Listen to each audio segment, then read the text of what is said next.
এই যে 50 টাকার আলু, যখন হাই রেট আলুর দাম যখন অনেক বেশি, নিত্যপণ্যের দাম যখন অনেক বেশি, দেশের ম্যাডাম পলাইছে।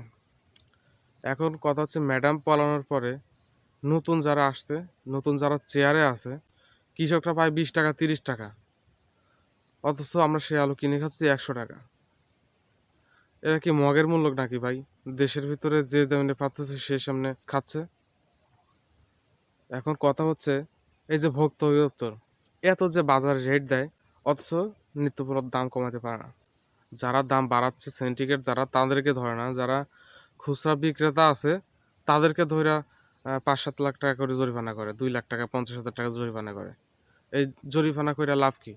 যদি আসল যারা সিন্ডিকেট তাদেরকে না ধরা হয়, যেখানে আলু মজুত করা হয় সেখান থেকে যদি মানে এটার সমস্যার সমাধান না করা হয়, তাহলে যারা মাঠ পর্যায়ে খুচরা বিক্রেতা তাদেরকে ধরে কি করবে?